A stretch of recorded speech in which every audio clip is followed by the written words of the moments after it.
네, 오늘 시장 종목 탑10 속에서 투자 아이디어 찾아보겠습니다. 오늘은 한국투자증권 이프렌드예요. 김민진 차장님 함께하겠습니다. 어서 오십시오.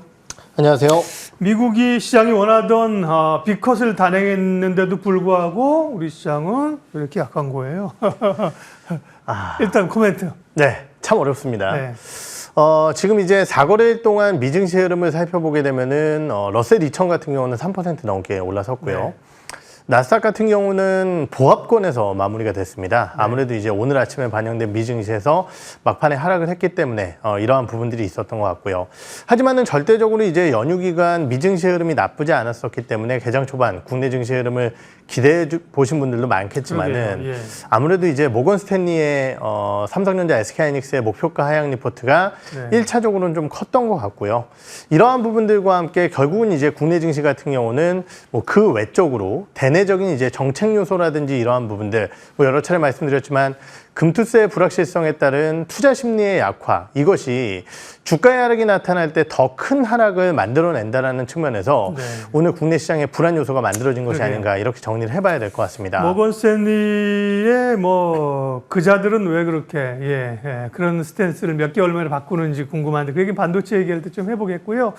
오늘 첫 번째 주제는 미국의 이제 금리 인하. 사실은 이제 빅컷도 중요하지만 금리 인상이 멈추고 인하로 들어갔다는 거잖아요. 그렇죠. 앞으로 금리를 사실 단기간에 올릴 일은 없잖아요. 네, 내리는 속도이기 때문에 금리 인하 기조로 돌아갔을 때 수혜 섹터는 뭐냐를 보겠습니다. 오늘은 뭐 국내 증시에서는 역시 바이오가 제일 먼저 치고 나오고요. 자동차도 강하고 건설 이런 쪽에 좀 기대감도 있는 것 같습니다. 차장님 보시기에 금리 인하 수혜주는 어떤 겁니까? 네, 뭐 오늘 주가에서 확인하다시피 금리 인하의 가장 큰 수혜주는 역시 바이오로 봐야 될 것 같습니다. 특히 이제 25bp 인하가 아니라 50bp라는 빅컷 단행을 하면서 시중금리가 뭐 어느 정도 이제 반영을 했지만은 상당 부분 빠른 속도로 내려왔고요. 아무래도 이제 바이오주들 같은 경우, 특히 이제 그 바이오주 내에서 자금 여력이 좀 적은 바이오텍들 같은 경우는 아무래도 이제 고금리가 자금의 조달이라는 측면에서 상당히 불리하기 때문에 이렇게 금리가 낮아질 때는 회사에 대한 영속성이라든지 그리고 향후 이제 파이프라인의 개발 이런 쪽에서 자금을 조달하기 쉽다라는 환경, 이러한 것들이 바이오텍에 당연히 도움이 되곤 합니다. 그러다 보니까 오늘 뭐 알테오젠을 필두로 해서 보고서가 나온 리가캠바이오라든지 이러한 바이오주들이 시장 상단에 놓여져 있는 상황이고요. 거기에 더해서 삼성바이오로직스 같은 경우는 정책, 즉 법적인 요소까지 더해지면서 생물보안법 이슈까지 더해지면서 오늘 황제주의 자리를 공고히 하고 있는 상황이기 때문에 당연히 바이오주가 시장 내에서 관심을 가져야 된다고 생각을 하고 있고요. 특히 오늘 같은 경우는 아까 말씀드렸던 리가캠바이오가 일부 증권사의 보고서가 나왔는데요. 지금 시장에서는 결국은 이제 시가총액이 어느 정도 큰 상황 속에서 기술 수출이라든지 아니면은 실적적인 측면에서 그러한 부분들을 보여줄 수 있는 모멘텀을 보유한 기업들의 주가가 강하다라는 측면에서 리가캠바이오 관심 있게 한번 지켜보고 있는 상황입니다. 네. 그 금리 인하 기대감으로 가장 큰 게 바이오였고요. 바이오는 그 밖에도 생물보안법, 여러 신약 모멘텀이 있었죠. 관련 기업들이 쭉 나오는데 제가 세봤습니다. 12개나 되니까 여기서는 편별력이 없고 일단 좀 넘겨주시면요. 또 바이오 얘기일 때 할게요. 바이오 얘기했고 금리 인하 섹터 가운데서 바이오 말고 또 관심, 바이오는 뭐 공통적으로 다들 보잖아요. 그죠? 그렇죠. 바이오 말고는 또 어떤 게 있습니까? 사실은 예전에 이제 우리나라 같은 경우 금리 인하 사이클에서 가장 주목을 받았던 섹터 중에 하나가 사실 플랫폼 관련주입니다. 그런데 최근에는 주가가 전혀 반응을 하지 못하고 있는 상황이죠. 그런데 이제 이런 생각을 한번 해봐야 될 것 같습니다. 결국은 이제 네이버 같은 기업들을 한번 살펴보게 되면은 지난 2분기의 실적이 매우 좋았었던 상황이었고요. 3분기 같은 경우도 실적은 나쁘지 않은 것으로 추정이 되고 있는 현재의 상황이고요. 그렇다라고 한다면은 금리까지 내려가는 상황 속에서 현재 밸류에이션 매력도는 매우 높다라고 생각을 할 수 있겠죠. 물론 이제 기업 경기라든지 아니면은 광고 경기, 거기에 대해서 회사가 가져가고 있는 AI의 불확실성, 거기에 대해서 중국 커머스의 침공, 이런 것들을 고려해 봤을 때 네이버의 불안 요소가 없는 것은 아닙니다. 하지만은 현재 주가와 실적 대비해서 주가는 너무 저평가되어 있다라고 판단을 하는 게 맞을 것 같고요. 금리의 하락 사이클이 조금 더 강하게 나타나게 된다라고 한다면은 실적까지 좋은 네이버 같은 기업들은 현재 시점에서는 부담이 상당히 적지 않을까 이렇게 판단을 하고 있습니다. 네. 금리 인하 모수해주는 1순위는 말씀하신 것처럼 바이오고요. 네. 그 다음에 차장님은 플랫폼도 그죠? 네. 그 밖에 이제 뭐 건설이나 뭐 2차 전지 이런 쪽도 그렇죠. 범주에 들어갑니다.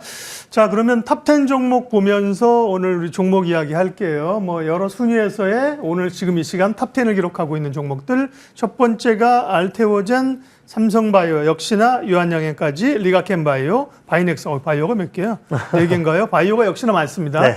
바이오가 이제 오를 수 있는 이유는 아까 말씀해 주셨고, 이제 이 파트에는 우리가 중요한 게 그러면 바이오를 어떻게 해야 돼? 사실 많이 올랐어요. 그죠? 그렇죠. 맞습니다. 거기서 어떤 거를 바이오에 대한 공략을 어떻게 해야 되는 것인지, 어떤 종목을 관심 있으신지 말씀해 주세요. 네, 우선 바이오주들의 투자 전략은 뭐 올해 내내 동일한 말씀을 드렸었던 것 같습니다. 모멘텀이 있던 없던 우선 시가총액이 큰 기업들을 매수를 해야 된다라고 말씀을 드렸었고요. 예. 그 가장 큰 이유는 뭐냐면은 결국 현재 국내 코스닥 시장에 개인들의 투자 심리와 개인들의 영향력이 굉장히 떨어져 있는 상황 속에서 결국 우리가 기대할 수 있는 수급은 외국인들의 수급밖에 없고요. 그 외국인들이 코스닥 쪽에 접근을 한다라고 한다면은 결국은 시가총액 상위로 접근을 하기 때문에 시가총액 상위 바이오주들을 봐야 된다고 말씀을 드렸습니다. 삼성바이오로직스 같은 경우 대표적이겠죠. 그죠? 그렇죠. 예, 예. 그리고 이제 코스닥 시장 내에서는 결국 알테오젠이 주가가 왜 이렇게 올라왔는지를 생각해 보면은 시가총액이 가장 큰 기업이기 때문이다라고 볼 수 있을 것 같고요. 네. 알테오젠 같은 경우는 주가가 너무 많이 올라왔기 때문에 사실 부담감을 느끼시는 투자자들도 있으실 거다라는 생각이 들기 때문에 그 밑에 단에 놓여져 있는 시가총액 상위 종목군들을 살펴보게 되면은 HLB라든지 니가켄바이오 아니면은 뭐 삼천당 제약 이런 기업들이 이제 줄줄이 이름을 올릴 수 있을 것 같은데요. 그 중에서도 저는 오늘 리가켄바이오를 한번 관심 있게 봐야 되지 않을까라는 생각이 듭니다. 네. 다른 기업들 대비해서 주가의 변동성이 그렇게 세게 올라온 것도 아니고요. 꾸준히 우상향 추세를 보이면서 올라온 가운데 결국은 아까 말씀드렸듯이 시가총액이 상당히 큰 기업입니다. 거기에 더해서 지금 얀센 같은 경우 내년도 LCB84라는 파이프라인의 결과물을 살펴보면서 단독으로 지금 이 파이프라인을 가져갈 수도 있다는 판단이 들고요. 그렇다고 한다면은 결국은 리가켄바이오의 마일스톤 수령액과 향후에 이 부분에 대한 성공에 따른 매출 로열티까지도 기대할 수 있다는 측면에서 현재 시점에서는 큰 빅파마와 계약을 맺을 수 있을 만한 기대감이 있는 기업이라는 측면에서 관심 있게 지켜볼 만한 기업이 아닐까 이렇게 판단을 하고 있습니다. 네, 대형주 가운데 이제 삼성바이오로직스가 지난번에 장중 100만 원을 터치했었는데요. 네. 지금 100만 원 넘어서 거래가 되고 있고요. 리가켄바이오 관심주로 주셨고 알테오젠도 오늘 7, 8% 정도 강합니다. 비만 치료제는 어떻게 봐야 돼요? 비만이 사실 우리 연휴 전에 강했잖아요. 그죠? 네. 뭐 인벤티지 랩도 급등하고 그런 걸 봤는데 오늘은 펩트론, 인벤티지 랩, 비만 치료제 쪽은 조금 약하네요. 지금 이제 4거래일 동안 네. S&P 500 기준으로 지수의 상승 기여도가 높았던 기업은 사실은 알파벳하고 마이크로소프트 이런 기업이었고요. 네. 하락 기여도가 높았던 기업들이 엔비디아와 애플 그리고 일라이릴리가 포함이 되어 있었습니다. 그렇군요. 그러다 보니까 아무래도 이제 국내 비만 치료제 관련주들은 또 연휴 전에 주가가 올라왔었고 예. 오늘 다른 바이오주 쪽으로 수급이 쏠리다 보니까 오늘 약간 쉬어가는 것이 아닌가 이렇게 판단이 드는데요. 비만 치료제 관련주들은 중장기적으로 봤을 때는 저는 지속적으로 관심을 가져야 된다고 생각을 하고 있고 그렇기 때문에 지난 뭐 한 달여 전 이 코너를 통해서 사실 한미약품에 대한 투자 전략도 한번 드렸었던 것 같습니다. 하지만은 우리가 하나 간과해서는 안 될 부분은 뭐냐면요. 너도 나도 지금 비만 치료제에 손을 들고 있다는 부분이겠죠.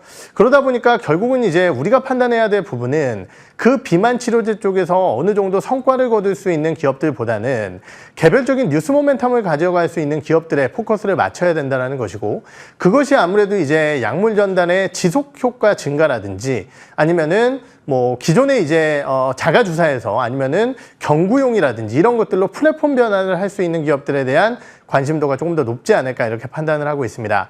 단기적으로야 아까 말씀드렸듯이 뭐 그러한 요소들 때문에 오늘 쉬어가고 있지만은 조정 시에는 또 중기적으로 관심을 가져야 될 대표적인 기업들이 비만 치료제가 아닌가 이렇게 판단을 하고 있습니다. 네, 한 가지만 좀 더 여쭤보면 CMO, CDMO, 바이오 시밀러 쪽에서 대형주로 가면 삼성바이오도 있지만 셀트리온도 있습니다. 그런데 셀트리온은 왜 그렇게 상대적으로 못 가는 거예요? 아무래도 이제 셀트리온 같은 경우는 합병 3사 이후에 네. 결국 무게중심에 추라는 것이 사실은 CDMO 사업보다는 바이오시밀러 약품에 대한 개발과 판매 쪽에 집중이 되어 있는 것 같고요. 예. 지금 그러한 측면에서 봤을 때 결국은 이제 미국 내에서의 램시마 SC에 대한 침투율이 훨씬 더 중요한 주가의 트리거가 될 가능성이 높습니다. 아직까지는 이제 그 데이터를 확인하기가 어려운 상황이고 실제적으로 셀트리온이 나쁘다라는 것은 아닙니다. 25년도에 지금 증권사들의 실적 추정치 자체가 워낙 높아져 있는 상황이기 때문에 결국은 이제 처방 건수에 대한 확인 이후에 주가가 올라가지 않을까 생각을 하고 있고요. 저는 뭐 셀트리온 같은 경우도 내년도에는 상당히 중요하게 봐야 될 기업이 아닐까라는 판단이 들고 오히려 이제 CMO 쪽 사업에서는 ST팜이라는 기업이 지금 시장에서는 조금 더 관심을 받을 수 있지 않을까 이렇게 판단이 드는데요. 네. 가장 큰 이유가 동사가 진행하고 있는 이 API, 즉 이제 올리고액산 쪽에 대한 원료 쪽에서 결국은 중국의 규제에 수혜를 받을 수 있는 대표적인 기업이다 보니까 결국은 이쪽에서는 삼성바이오로직스와 ST팜 중심으로 좀 보시면 좋으실 것 같습니다. 네, 오늘 시장 탑10 종목 가운데 투자 아이디어 바이오 봤고요. 다음 볼까요? 네, 다음은 파란색으로 표시되어 있는 좀 아쉽지만 하락하고 있는 SK하이닉스, 삼성전자, 반도체 얘기를 우리가 아니할 수가 없습니다. 네, 모건스탠리에서 SK하이닉스의 주가를 무려 26만 원에서 12만 원으로 네. 목표가를 삼성전자도 7만 6천 원으로 아니 이제 외국에서 이렇게 리포트를 내면요 사실은 왔다 갔다 하는데 수급적으로 단기적으로 영향이 또 있는 건 사실이에요. 그렇죠. 그죠? 네. 그런데 도대체 이자들의 이 근거는 뭡니까? 네. 우선 이제 좀 과도한 네. 주가 하락이 오늘 나타나고 있는 게 아닌가라는 판단이 드는데 일견 이해할 수 있는 부분은 결국은 이제 최근에 휴대폰 쪽에 들어가는 메모리 쪽의 재고가 사실은 재고 일수가 좀 많이 상승을 했습니다. 네. 그러다 보니까 아직까지는 아무래도 이제 특히 이제 삼성전자 같은 경우는 이 휴대폰 쪽 메모리의 비중이 높은 기업이다 보니까 어떻게 보면은 SK하이닉스보다 훨씬 더 부진한 주가 흐름을 보였었죠. SK하이닉스가 상대적으로 견고했었던 이유는 뭐냐면은 서버용 DDR5라든지 아니면은 HBM이라든지 이러한 고부가치 제품군들로 스마트폰의 부진을 방어할 수 있을 만한 가능성이 높기 때문에 상대적으로 주가가 버텨냈었습니다. 그런데 이제 모건스탠리가 목표 주가를 이렇게 크게 낮춘 가장 큰 이유는 결국은 범용 디램의 수요는 약화되는 가운데 이 HBM 같은 경우는 내년도에 경쟁 심화 때문에 SK하이닉스가 올해와 같은 지위를 가져가기 어려울 것이고 결국은 HBM의 가격이 하락하면서 실적이 좋아지기가 어렵다라는 의견을 제시를 한 거거든요. 그런데 이제 아직까지 HBM 메모리 쪽에 대한 공급과 수요라는 측면에서 봤을 때 공급이 그렇게 부담스러운 자리는 당연히 아니다라고 판단을 하고 있고요. 거기에 더해서 내년도에 늘어날 수요까지 고려해 본다라고 한다면 HBM 메모리 가격이 떨어질 것이다라고 예측하는 것은 조금은 과도한 우려가 아닐까라는 판단이 듭니다. 하지만 분명한 것은 SK하이닉스가 삼성전자 대비해서 상대적으로 잘 버텼고 거기에 더해서 모건스탠리가 제시한 목표 주가 12만 원이라는 것은 현재 주가보다도 훨씬 더 낮은 주가 수준이다 보니까 결국은 반도체 기업들의 동반 하락에 따라 SK하이닉스 쪽에 오늘 매물이 집중되는 것이 아닌가 이렇게 판단을 해봐야 될 것 같습니다. 그런데 삼성전자 하이닉스에 대해서 모건스탠리가 급격하게 목표가를 낮췄는데 어찌 보면 삼성전자에 대해서도 국내 증권사들이 이미 목표가를 이 수준은 아니지만 사실은 네. 줄줄이 한쪽에서 나오니까 이제 줄줄이 맞습니다. 나오더라고요. 국내 증권사들의 삼성전자 목표가 하향 근거는 뭐예요? 말씀하신 거랑 좀 비슷한가요? 우선 네. 지금 이제 제가 제 채널 체크 상으로 네. 주요 애널리스트라고 얘기를 나눠봤을 때는 주가가 빠지기 이제 전주에 싱가포르하고 홍콩 쪽에서 이제 삼성전자가 IR을 진행을 했는데 네. 거기서 이제 3분기 실적에 대한 우려 요인들이 약간은 불거졌다라고 얘기를 하고 그렇죠. 있고요. 네. 그것이 지금 이제 많은 증권사들의 리포트를 통해서 나오고 있는데요. 가장 유명한 것은 잘 아시다시피 이제 DS 사업부의 이 성과급 이것을 원래는 이제 분기별로 나눴었는데 1분기까지 실적이 워낙 안 좋고 2분기에는 좋은 실적을 보여주려고 하다 보니 사실은 성과급 반영을 분기별로 안 했었어요. 예. 그러다 보니까 이제 3분기에 이것을 한 번에 반영하려고 했더니 대략 이제 1.5조 원에서 2조 원 가까운 일회성 비용이 반영이 될 것이다 라는 요소가 있었던 것 같고요.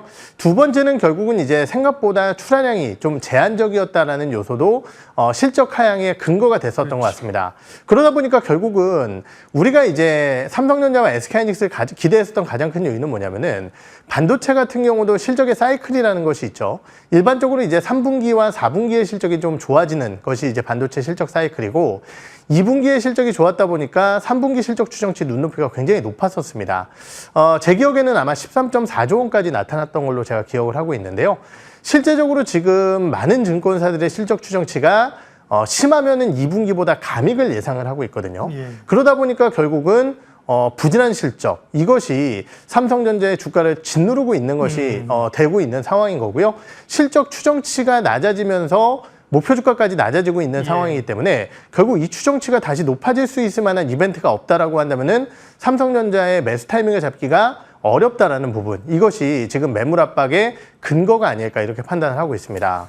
말씀하신 것처럼 국내 증권사들이 삼성전자에 대해서 목표가를 낮춘 거는 반도체 업황보다는 3분기 실적에 대한 기대치가 좀 낮아지면서 낮췄던 측면이 있습니다. 그런 거 보면 SK 하이닉스에 대해서는 국내 증권사들은 그렇게 공격적으로 가격을 내리진 않았거든요. 맞습니다. 근데 이제 모건 스탠리가 이런 의견을 내서 모두에 말씀드린 것처럼 뭐 3개월 만에 의견을 팍팍 바꾸고 자기들 입맛대로 이렇게 외국계 증권사가 영향력을 행사하지만 사실은 외국인들이 국내 반도체를 사고 팔다 보니까 영향력을 받아요. 그죠? 그렇죠. 안 받을 수 맞습니다. 없는 거예요. 그러면 이제 반도체에 대해서는 지금 어떤 스탠스를 취해야 될 것인가, 더 떨어질 수 있다고 봐야 되는 것인가, 기회인가, 전략이 중요한 겁니다. 네, 사실 우리가 이제 최근에 삼성전자 뭐 외국인 매도가 많이 나왔어 이런 얘기를 하지만은 외국인의 지분율의 변화를 살펴보게 되면은 2019년도 뭐 삼성전자 지분을 많이 외국인들이 차지하고 있을 때 대략 이제 맥시멈으로 58% 정도 비중을 가지고 있었고요. 예. 그것이 이제 코로나19 팬데믹 구간과 반도체 섹터에 대한 불안감이 더해지면서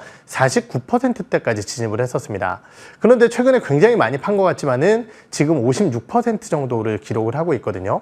그렇기 때문에 우리가 이만큼 물량이 나왔다고 해서 삼성전자의 외국인 물량이 끝났다라고 판단하는 것은 굉장히 어려운 사실일 것 같습니다. 그렇기 때문에 우리가 판단할 수 있는 부분은 첫째, 아까 말씀드렸듯이 외국인들이 들어오지 않는 한 삼성전자의 주가 반등이 어렵다라는 측면, 두 번째로는 아직까지 외국인들의 볼륨이 남아있다라는 측면에서 봤을 때 공격적으로 반도체 업종군들에 대한 매수를 가져가기에는 약간 어려운 자리라고 판단을 하고 있습니다.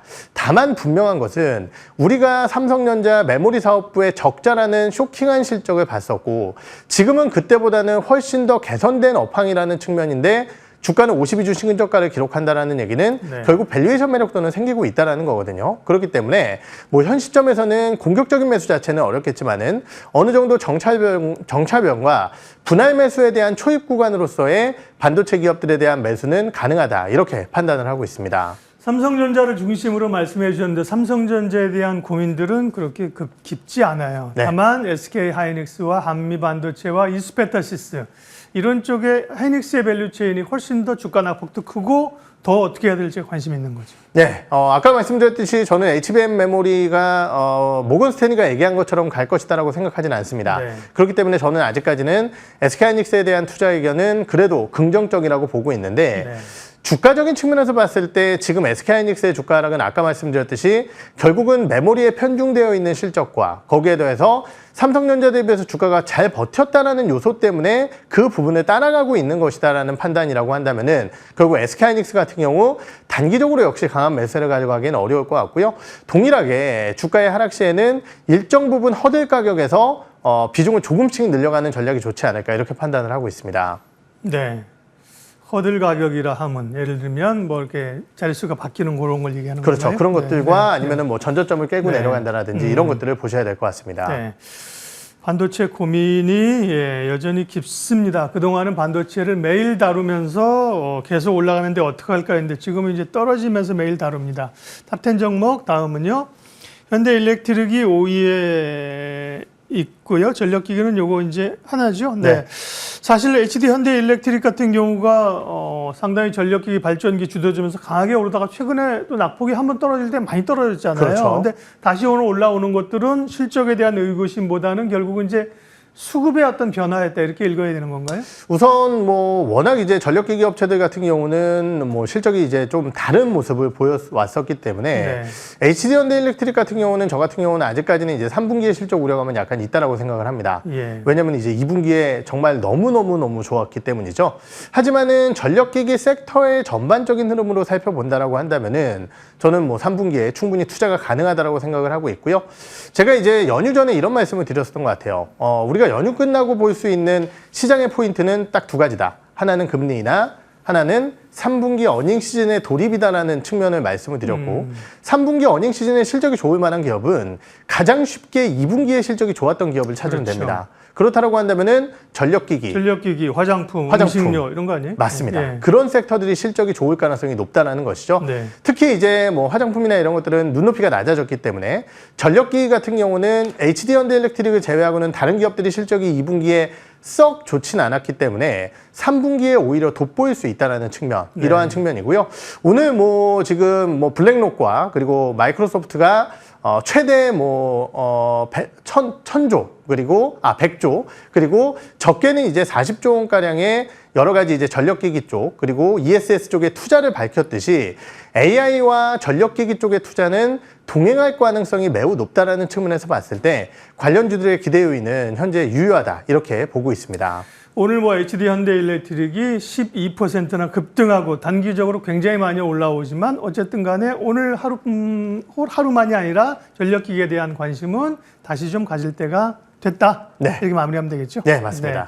오늘 탑10 종목 속에서 투자 아이디어 관심 종목 알아봤습니다. 한국투자증권 김민진 차장님 함께했습니다. 고맙습니다. 네.